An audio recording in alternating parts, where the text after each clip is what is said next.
Well, this certainly is a rivalry that has defined at least Indian fans in the last couple of years. And New Zealand doing New Zealand things very early on against Team India, extracting wickets in that power play. Exceptional fielding, always holding on to those catches. And then we saw a little bit of a stabilization. That was one for the King in his 300th one-day. Some superb moments on the field. Then a 98-run stand between India from getting about that 270 when you saw that partnership was towards the end, seeing just Matt Hundry towards the end there. He's got a fifer against India. So let me take you back to the start with a lot of talk about Shubman Gill as well, just in terms of how the flow he's been. Just that the way he begins and finishes his initial movement at the point of delivery, it seemed like he was still moving and the ball was released, and he's getting into position, which is why he was late.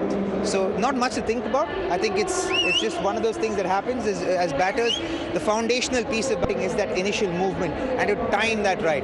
And oftentimes at the start of an innings, it can happen where you err and you delay it a little bit sometimes. We did say at the start that the power play punch or the battle to watch will be between Rohit Sharma and Matt Hundry. Just seeing Rohit Sharma against pace in general is one of those conversations very early on, because Jamieson, who's given up. Saying back yourself to play those shots, and he backs himself to play that shot. So, and there is a pattern in which he approaches batting. So it stays true to that, and it's a shot that he does play. You get out, it doesn't work out every time. It's cricket, it's sport. You fail more than you succeed.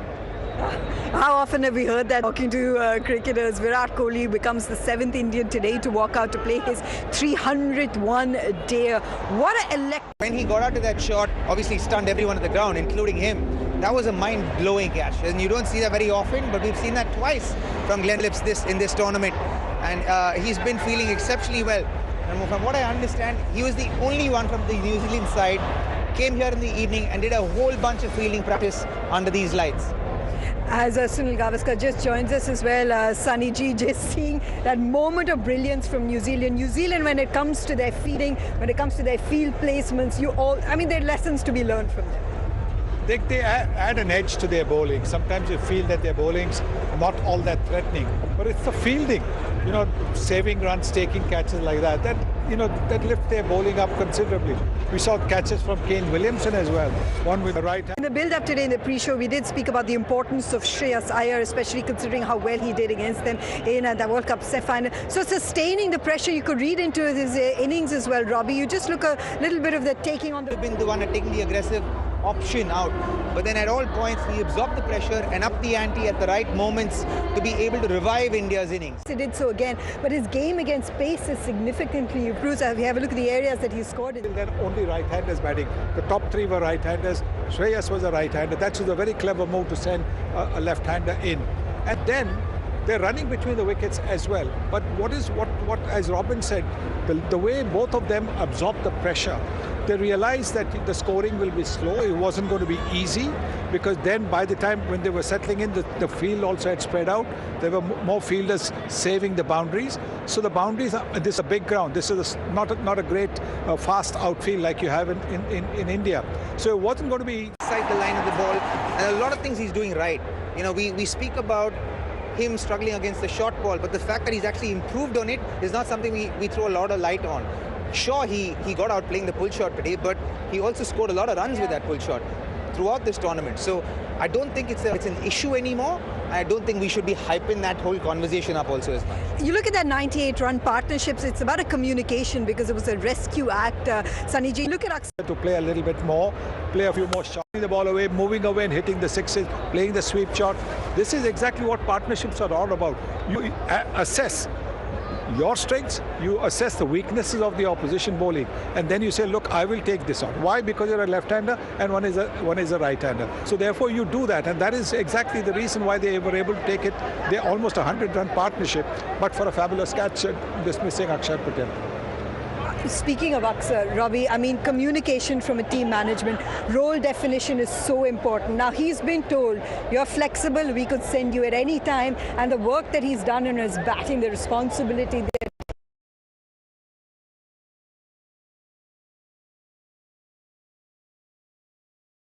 he's taken.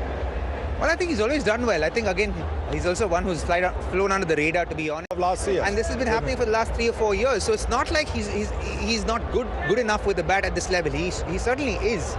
But I do feel like he was sent up to add that left-right combination going so that with the spinners it gets relatively easier.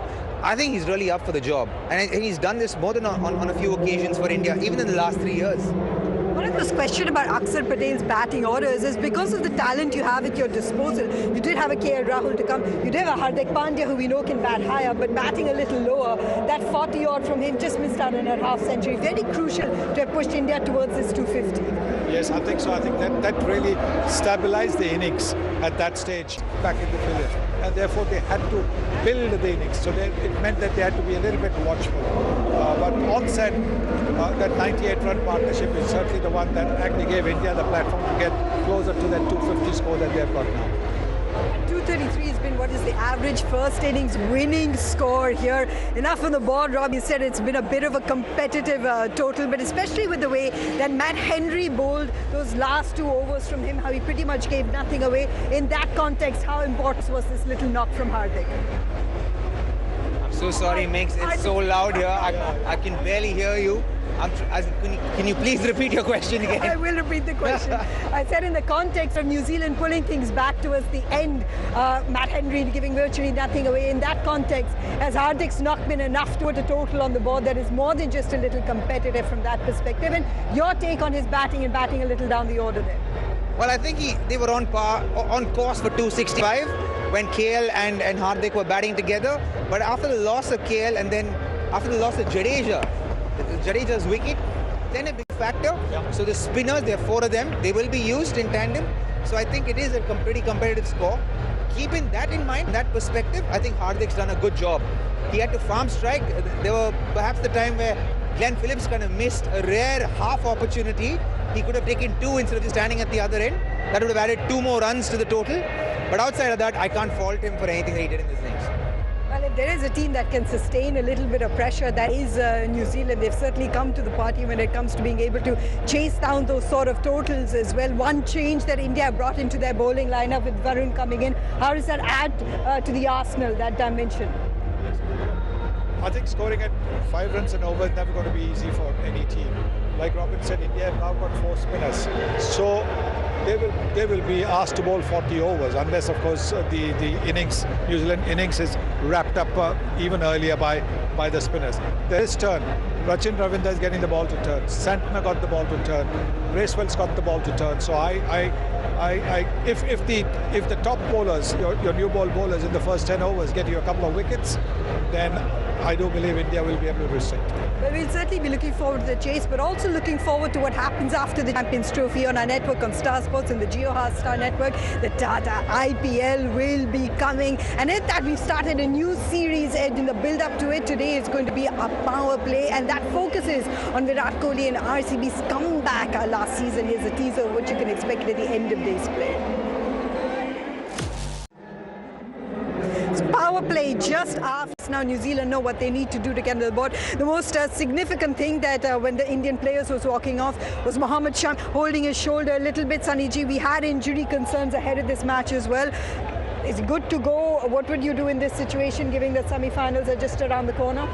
You would want him to bowl because you want to see if that throw which hit him just struck him below the bowling shoulder, how serious that injury is.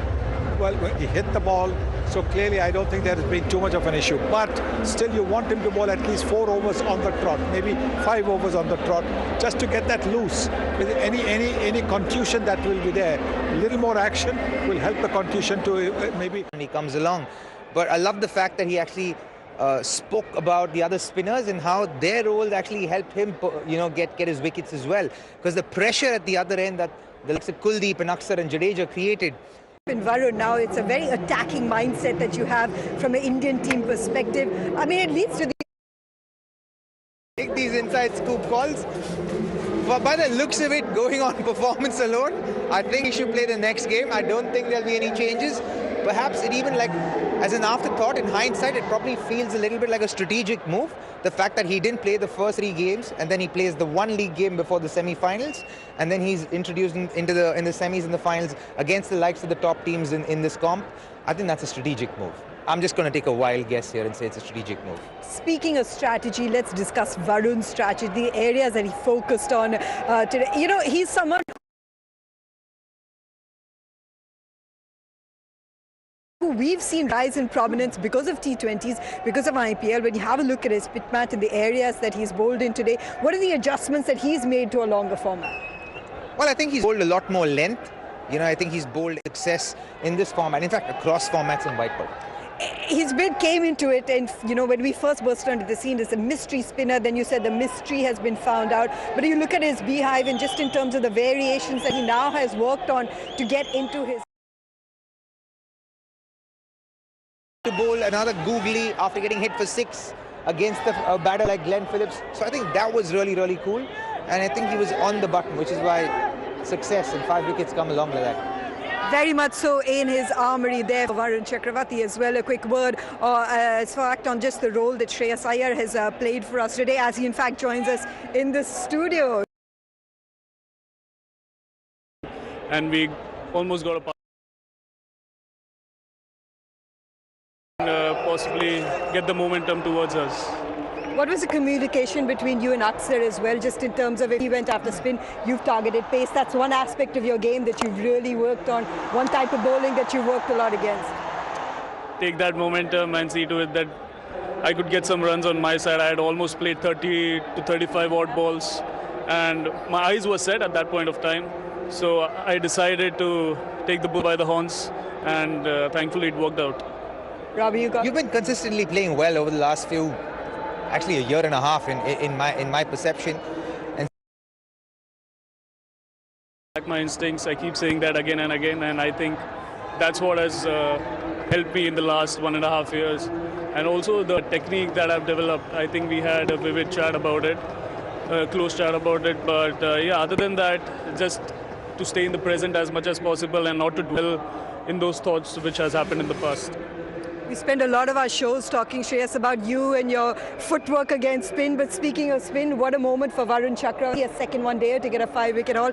When did he know? When did the team management decide that he was playing in? He was a last-minute entrance to the squad as well. You want to talk us through that decision? To be honest, I didn't know. I mean, see, I don't know what's going on in the dressing room. He didn't know about his selection. No. How would he know? Yeah, exactly. I didn't know about him. I was just practicing, and there were talks going on that we should give him a chance, especially on these wickets where the ball helps the spinners particularly, and we all know what he can bring to the table, and he definitely delivered today, and how. And for me, I think one of the things I've noticed about you is there's been a calmness in the way you go about your business at this point in time. Where does that come from? It comes from a lot of breathing technique, which I've been focusing on lately. And that helps me stay calm as much as possible in the pressure situation. And yeah, just not to think too much ahead of the game. Try to stay there and assess the conditions, the situation, what the team demands in that particular moment, and just play each and every ball on the merit. Let's do a few more breathing exercises because I'm going to remind everyone of November 19, 2023 when we faced Australia, because you're facing them again in the semi-finals now. Yes, I think that's something we need to think about day after, not today. Today, enjoy the moment as well. All the best for the semi-Shreyas. Really well played. Looking forward to seeing what you have in store for us. Thank you so much. Well done, buddy.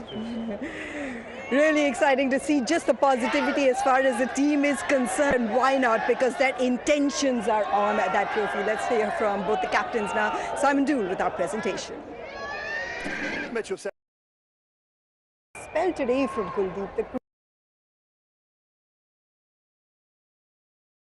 The important breakthroughs that he got as well. Would have felt really good for him, for sure. Even though he didn't pick wickets, he was very economical. You know, he always asked the questions. He's an aggressive bowler by his mindset. You know, so he's always looking to take wickets. He's always trying to find a way. But the wicket here is slow and it's got slow turn. So for him, there wasn't so much purchase or enough in the wicket for him to extract, to be aggressive with his bowling. But today he was able to push a little bit more and get those results for himself. So I think that confidence getting wickets he'll only everything. You know, you don't as a batter.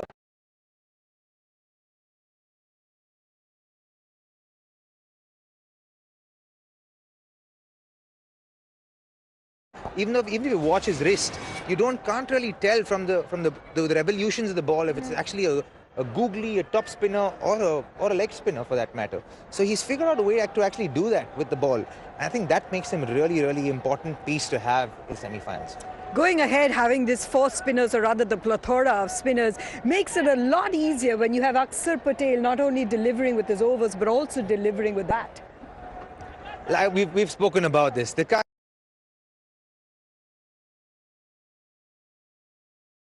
is really underrated. I think he's someone who's that's why he's been rewarded with the vice captaincy at T20 as well. So the other performers who just came and had a chat with us earlier was also Shreyas Iyer. We look back at him as a player of the day. Have a look at that. We'll be back with more. Those encounters between these teams, there's teaming tensions there as well, Robbie. That rivalry is hectic. I can tell you that much. That rivalry is pretty hectic, and you can tell it simmers on the ground amongst the players as well. On the field, it actually simmers, and there's always an undercurrent. Even when you meet them and you say, "Hi, how are you? How's it going?" There's that undercurrent of "Dikhayenge aaj to." you know. It's just something that's there.